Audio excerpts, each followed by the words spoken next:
नमस्कार. कन्यादान. कन्यादान म्हणजे केवळ एका मुलीचा हात दुसऱ्याच्या हातात देणं नसतं, तर आपल्या काळजाचा तुकडा, आपल्या आयुष्याची कमाई दुसऱ्याच्या स्वाधीन करणं असतं. आजच्या भागात आपण ऐकणार आहोत एक अतिशय भावूक आणि शब्दात न मावणारा अनुभव. मूळ हिंदी लेखिका डॉक्टर हंसादीप आणि अनुवादिका डॉक्टर मीना श्रीवास्तव यांनी शब्दांकित केलेले हे एक असे पत्र आहे जे एका पित्याने आपल्या मुलीच्या लग्नाच्या दिवशी तिच्या पतीला लियमला लिहिले आहे. या पत्रात तक्रार आहे, धाक आहे, प्रेम आहे आणि एका बापाची आपल्या लाडक्या लेकीबद्दलची विलक्षण ओढ आहे.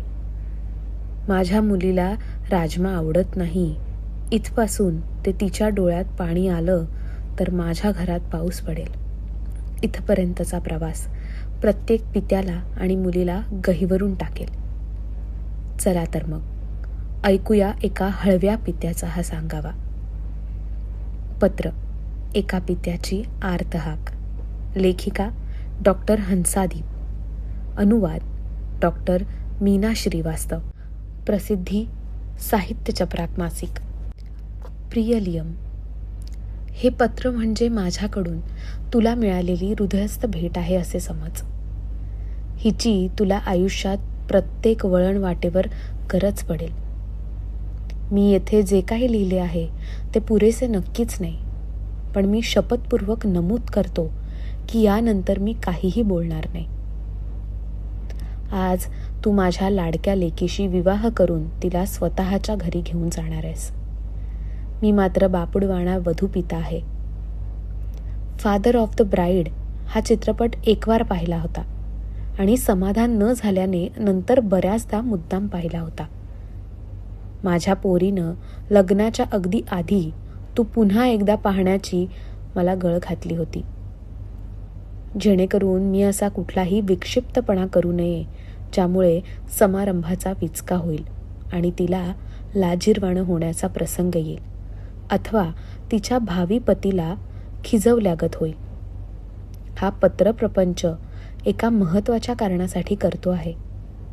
ते म्हणजे या पत्रातील शाब्दिक अर्थ तर तू जाणून घ्यावेसच, पण त्यांच्या पलीकडल्या भावना तू समजून उमजून आपल्या हृदयात सामावून घेण्याचा प्रयत्न करावास. हे खासम खास पत्र माझ्या लाडक्या मुलीच्या अंतर्बाह्य रूपाचे प्रतिबिंब आहे असेच समज. माझ्या परमप्रिय कन्यकेविषयीच्या अलवार प्रेमबंधनाच्या रेशीम गाठी मनाच्या गाभाऱ्यात जपून ठेवीत असतानाच तुझा तिच्या अंतरंगाशी घनदाट परिचय व्हावा हा माझा प्रामाणिक प्रयत्न आहे. माझ्यावर विश्वास ठेव. मी माझ्या लाडक्या कन्येच्या आनंदात जाणीवपूर्वक सहभागी झालो आहे. मनाच्या एका कोपऱ्यात मला तुझा प्रचंड मत्सर वाटतोय. ही असूयेची भावना माझ्या मनाला नेहमीच डाचत राहणार. काय करू, तू कसाही असलास तरी माझ्या लेकीने तुला पसंत केलंय, म्हणून तर निव्वळ तिच्या आनंदासाठी अत्यंत कष्टाने या लग्नाची जय्यत तयारी केली. तरीही मी तितकासा समाधानी नव्हतो. मी अशा प्रकारे तिची पाठवणी कशी करणार? मी जणू माझे काळीजच काढून तुझ्या हाती सोपवतोय. पण एखाद्या परक्या व्यक्तीसोबत तिची पाठवणी करण्याआधी ती माझ्यासाठी काय आहे हे तर त्या व्यक्तीला नक्कीच कळायला हवे ना. जेव्हापासून तिने तुझ्याशी लग्न करण्याचा निर्णय घेतला तेव्हापासूनच हे पत्र लिहायला सुरुवात केली. माझ्यापासून दूर जाण्याच्या दिशेने ते तिचे प्रथम पाऊल ठरले. खरं सांगू का, त्या विलक्षण क्षणी तू मला एक अतिशय हिंस्त्र शत्रू वाटत होतास, जो सीमेपलीकडून माझ्या संपूर्ण लष्करी छावणीला आपल्या ताब्यात घेऊ इच्छित होता. मी तुझ्या सकळ अवगुणांचा यादीचा पाढा वाचत जणू कित्येक तोफांतून तिच्यावर बॉम्बचा भडीमार केला, पण माझ्या पोटच्या पोरीनं तिच्या बिनचूक युक्तिवादाने ते सर्व हल्ले यशस्वीरित्या माझ्यावरच पलटवून लावले आणि मला गबकार केले. या तिरीमिरीच्या युद्धाच्या अंती मला माझी सर्व अस्त्रे शस्त्रे म्यान करत बिनशर्त शरणागती पत्करावी लागली. तिचे तुझ्याबद्दलचे वेड वर्धमान होतच गेले. आणि मी असहाय्य होऊन मुकाट्याने त्याच्या आवेगाची उभारी बघत राहिलो. आपल्या घराच्या पणतीचा प्रकाश कुण्या परक्याचे घर उजळताना पाहणे हे असह्य दुःख मनाला पिळवटून टाकत असते. दिव्याखाली सर्वाधिक अंधार असतो हे दारुण सत्य स्वीकारण्यास माझे कमकुवत मन सपशेल नकार देत होते. आता तर गोष्टी या थरावर पोहोचल्या होत्या की ती चक्क तुझ्या सोबतीने जाण्याकरिता सजून धजून तयार व्हायला लागली. मेकअप करणाऱ्या कलावतींची अख्खी पलटण तिला या जगातील सर्वांग सुंदर मुलीच्याच नव्हे तर वधूच्या रूपात सजवण्यासाठी सज्ज होती. तू तिच्याकडे अनिमिष नजरेने पाहत तिच्या अलौकिक सौंदर्याची प्रशंसा करीत होतास, तेव्हा मी तिच्या नजरेआड कुठेतरी दूरवर बसून हे पत्र पूर्णत्वास नेत होतो.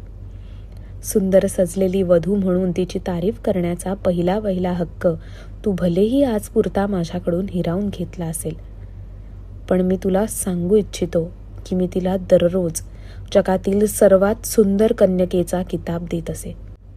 प्रत्येक सकाळी जेव्हा मी तिला शाळेसाठी तयार करत असे तेव्हा तिला काळजीपूर्वक न्याहाळून पाहत असे की चुकीने कुठे काही कसर तर राहिली नाही. ही लाडूबाई माझी सर्वात अनवट कृती आहे. तिची प्रशंसा करण्यास फक्त एक नजर पुरेशी नाही रे मुला. तुला कदाचित आठवतही नसेल, त्या अविस्मरणीय क्षणांच्या सानिध्यात असताना तिची पाणावलेली नजर मला शोधत होती. आज जर तुला मी एक भला माणूस म्हणून दिसत असेन तर हे चांगुलपणाचे सगळे देणे माझ्या मुलीकडूनच मला लाभलंय.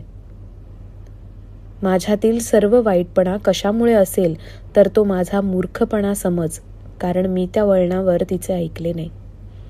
तू देखील हे सत्य जितक्या लवकर स्वीकारशील तितके तुझ्यासाठी बरे. ही माझी लेक म्हणजे निसर्गाचा अपूर्व चमत्कार आहे. एखाद्या कलाकाराने जसे मनोभावे आपला जीव ओतून रमणीय शिल्प घडवावे, तसेच ईश्वराने स्वतःच्या हातांनी मोठ्या निगुतीने आणि निवांतपणे तिची निर्मिती केली असावी.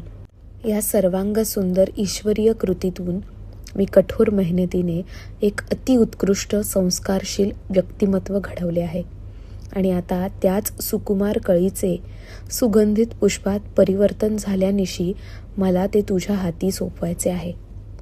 तू स्वतःला अतिशय भाग्यवान समज की तिने लग्नाच्या वेदीपर्यंत आमंत्रित करण्या इतपत तुझ्यात पुरेशी योग्यता पाहिली. तिच्या केसांची बट बाजूला सारत तू तिला लाडाने पहिला घास खायला घालत आहेस. तिच्या रेशमी केसांना कुरवाळत असताना असे समजू नकोस की तिला तुझे सर्व प्रेम देत आहेस. अरे बेड्या, मी हे हजारो वेळा केले आहे. तिला लांबसडक केस आवडायचे म्हणून तिने लांब केसांचा हट्टच केला. मला काही केल्या तिच्या केसांची वेणी घालता येत नसे. तिला मात्र या बाबतीत माझा अडाणीपणा अजिबात सहन होत नसे. ती चिडून म्हणायची, बाबा तुम्हाला वेणी कशी घालायची हे सुद्धा माहीत नाही. हो ग बाळा, मी शिकेन हळूहळू. हे आव्हान माझ्यासाठी खूप त्रासदायक होते. मग मात्र मी हिरेलाच भेटलो. कृत्रिम केस विकत घेऊन यूट्यूबवरील व्हिडिओ निरखून बघत बघत एकदाचा मी तिची वेणी गुंफायला शिकलो. आता तर हे काम माझ्या दोन्ही हातांचा मळ आहे आणि गुंफलेली सुरेख वेणी ऐण्यात बघितल्यावर माझ्या मुलीच्या चेहऱ्यावर उमटलेले गोड गोजिरे समाधानाचे हास्य म्हणजे माझ्यासाठी 7 जन्मांचा अक्षय आनंदाचा ठेवा आहे. मी तुला हे यासाठी सविस्तरपणे सांगत आहे की तू काहीही केलेस तरी कधीही माझी बरोबरी करूच शकणार नाहीस.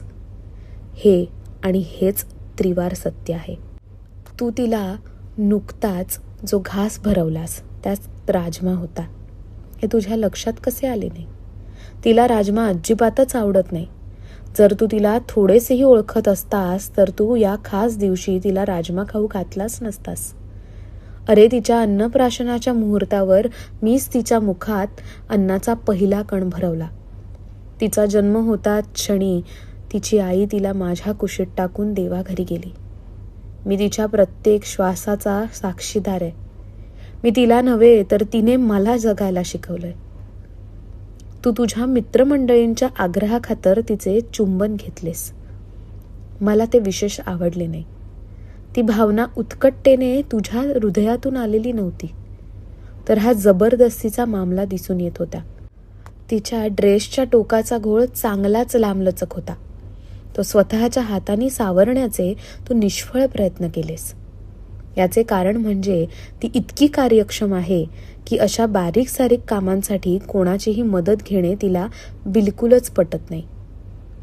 ऐक ना, तू तिच्या गळ्यात हार घालत असताना तुला कोण आनंद झाला होता, पण तुला हे माहीत नव्हते की तिला त्या विशेष फुलांची ॲलर्जी आहे. हे लक्षात आल्याने मी ऐन वेळेवर ती फुले हारातून काढायला लावली होती. आज तू थोडक्यात बचावलास बेट्या, पण प्रत्येक वेळी तुला वाचवण्यासाठी मी तिथे असणार नाही. ती अगदी लहान असल्यापासून स्वतःचे काम तिच्या अस्सल शैलीत करत आली आहे. तिला तसेच करणे प्रिय आहे.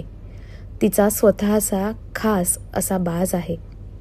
घरातल्या कानाकोपऱ्यात माझ्या या इवल्याशा चिमणीचा चिवचिवाट भरून राहिलाय. बाबा हे, बाबा ते, अशी तिची मधाळ किलबिल माझ्या कानात अजून गुंजते आहे. तिचा हा किलबिलाट कधीही कमी होणार नाही याचे तू सदोदित भान राख म्हणजे झाले. जेव्हा तिला एखादी गोष्ट समजत नसे तेव्हा मी म्हणायचो, तुझ्या डोक्यात शेण भरलंय. ती लगेच माझ्या माथ्यावर डोकं ठेवून चित्कारायची, इथूनच तर आलंय. मी हसून हसून बेजार व्हायचो आणि भावनेच्या भराने माझे हृदय गदगदून जायचे.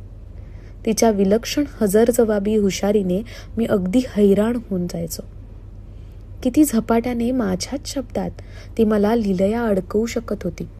लियम भावा, मी माझ्या लाडोबाला या शेणाच्या गोळ्याला पोसून चांगलंच बाळसेदार बनवलंय. आता तुझी पाळी. त्याला चांगलं चुंगलं खतपाणी घालत राहा रे बाळा. त्या काळात मी तंबाखू ओढायचो. ती म्हणायची, बाबा तुझ्या तोंडाला वसू येतोय. वास हा शब्दापासून वसू या मजेदार शब्दाची उत्पत्ती बाईसाहेबांचीच आहे बरं का. हे असे नवीन शब्द सुचणे तिच्यासाठी सहज सोपे काम होते का कोणास ठाऊक. तू तिची असामान्य प्रतिभा ओळखशीलच याची मला खात्री नाही, कारण ती ओळख पटायला कलाकाराची नजर असावी लागते. ती तुझ्यात नाही, कारण तू पडलास निर्जीव अवजारांच्या सानिध्यात वावरणारा भावनाशून्य अभियंता. तिचे कलासक्त व्यक्तिमत्व समजून उमजायला तुला बरेच काही शिकावे लागेल. ती सकाळी उठल्या उठल्या तोफेसारखा धडाधड प्रश्नांचा भडीमार करायची. मी म्हणायचो, बेटा बाबाची गाडी मोशनमध्ये तर येऊ दे, मी आत्ताच उठलोय ग. लगेच तिचे चटपटीत उत्तर तयार असायचे, ही टिनपाट गाडी खूप जुनी आहे, 60चे मॉडेल आहे ना, ते मोशनमध्ये यायला वेळ हा लागणारच. मला आपल्या हास्याचा गडगडाट अजिबात आवरता येत नसे. मी इतके खदखदून हसत असे की घरातल्या भिंतींवर तिच्या निरागस शब्दांमुळे हास्यरसाचा जणू गिलावा दिल्यासारखे वाटे. माझी कन्यका माझ्या घरच्या बहरलेल्या कल्पवृक्षाचे सुकोमल सुमन आहे. आता लग्नानंतर सासरी तिची जमीन भलेही बदलणार असेल, पण तिचा स्वभाव नाही बदलायचा. तिच्या सौंदर्याला कुठेही गालबोट लागणार नाही आणि तिच्या अस्तित्वाचा परिमल तुझ्या घर अंगणात सदैव दरवळत राहील याची काळजी तुला घ्यायची आहे. फुलाच्या कोवळ्या पाकळ्या इवलीशीही दुखापत सहन करू शकत नाहीत, पण ही माझी नाजूक साजूक लेक त्यांच्याहूनही अधिक सुकुमार आहे. आणखीन एक गोष्ट सांगतो, ती माझे कपडे स्वतः पसंत करून निवडायची. तिचे बाबा जगातील सर्वात देखणे वडील म्हणून शोभावेत यासाठी हा खटाटोप असायचा. या कारणामुळे अनेक वार तिच्या आग्रहास्तव आधी घातलेल्या कपड्यांना बदलून तिच्या आवडीचे कपडे मला घालावे लागत. मित्रा, तू देखील या वस्त्र बदलाच्या फेऱ्यात अडकलास तर तिच्यावर कधीच चिडून जाऊ नकोस. कपडे बदलण्याच्या आळसापासून दूर राहणे आणि ते परिधान करणे फक्त एवढेच तुझ्या हातात आहे. तुम्हाला स्वतःलाच कळेल की हे किती आनंददायक आहे. माझ्यावर विश्वास ठेव.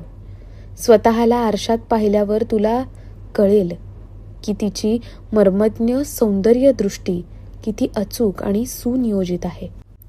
तिने कुठलाही पदार्थ रांधू दे, तिला तू घेतलेल्या पहिल्याच घासात तुझा अभिप्राय अभिप्रेत असेल. बघ, मीठ कमी जास्त असू दे, आधी तिची तारीफ नक्कीच कर, नाहीतर ती मनाला लावून घेत दुःखी होईल. मी तिच्या मनाला कधीही किंचितचा सुद्धा ओरखडा पोहोचू दिला नाही. खाण्यावरून बरं आठवलं गड्या. जेवताना कधीही बोलू नकोस. खाताना तोंडातून काहीही बाहेर पडू नये याची काळजी घे. तिला अव्यवस्थित रीतीने बकाबक खाणारे लोक अजिबात आवडत नाहीत बरं का. माझी मुलगी कौशल्याने निर्मिलेली निसर्गाची एक उत्कृष्ट कलाकृती आहे, जणू एखादे मौल्यवान सर्जन. तू त्याच भावनेने या अनवट निर्मितीचे निगुतीने जतन कर. मी तुमच्या सहजीवनाच्या पायवाटेवर पदोपदी तुला समजावून सांगायला नसेन, म्हणून मी तिच्या खासमखास गोष्टी तुला लेखी देत आहे. येणाऱ्या काळात या तमाम मुद्द्यांची यादी तुझ्यासाठी अक्षय आनंदाचा अमूल्य नजराणा ठरेल हे नक्की. असे अजिबात समजू नकोस की मी तिच्यापासून दूर आहे. तिचे डोळे आसवानी जरी किंचित ओले झाले तरी माझ्या घरात पाऊस कोसळेल, आणि मी जिथे कुठे असेन तिथे तिला या पावसाच्या माऱ्यापासून वाचवण्यासाठी तिथे तडक पोहोचेन. तिला जराशीही ठेच जरी लागली तरी माझ्या घराच्या भिंती थरथर कापतील, आणि मी तिला भक्कम आधार देण्यासाठी तिच्या नजीक येईन. मी माझी कन्या नव्हे, तर माझे जीवन, माझ्या हृदयाची धडधड, माझा एक एक श्वास हे सर्व तुझ्या हातात सोपवले. हे सदोदित लक्षात असू दे की तिने इथल्यासारखंच रसरसलेलं जीवन जगावं, यासाठी मी ते सर्व काही करेन जे तू मला करायला बाध्य करशील. मग ते तिला तुझ्यापासून हिसकावून घेणे असो किंवा तुला जबर शिक्षा करणे असो. मी तुला दिलेली धमकी नव्हे किंवा इशारा देखील नव्हे, ही एका पित्याची नम्र विनंती आहे. हवं तर हा माझा दुराग्रह समजून तो तू स्वीकारावास. माझ्यानंतर तिच्या आयुष्यात आलेल्या दुसऱ्या पुरुषाला हे सांगणे माझे परम कर्तव्य आहे. ही जबाबदारी पार पाडण्याचा पुरेपूर प्रयत्न कर. माझी तुझ्याकडून इतकीच अपेक्षा आहे. मी आशा करतो की या पत्राचा मजकूर आपल्या दोघांतच सीमित राहील. माझ्या लेकीला हे माहीत नाही आणि तिला सांगायचेही नाहीस. तिला तुझ्यात असे काय विशेष दिसले जे मला इतके प्रयत्न करूनही दिसत नाहीये. म्हणूनच तर मी म्हणतो की तिच्याकडे उत्तम दूरदृष्टी आहे. असो, मला आता थांबायला हवं. माझ्या लाडक्या सोनुलीची ओळख करून देण्यासाठी हे पुरेसे नाहीच.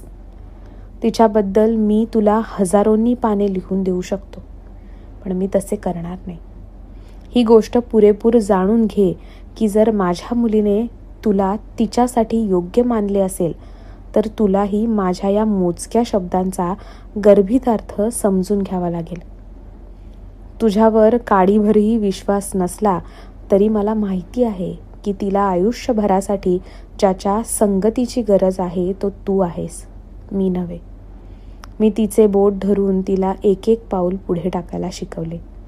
आता तू कर हा करी धरिला शुभांगी असे गुणगुणत तिचा हात हातात घेत जीवनभर तिच्यासोबत जीवनाची पुढील वाटचाल कर. शुभास्ते पंथान संतू. आणि हो, जर कुठल्याही क्षणी किंचितही आभास झाला की तुझे तिच्याविषयीचे प्रेम किंचितही कमी झालंय तर कृपया तिला सांगू नकोस. ती निराशेने खचून जाईल. त्या प्रसंगी लगेच एक काम करायचं, मला सांगायचं. मी तिला परत घेऊन येईन. तिची शपथ.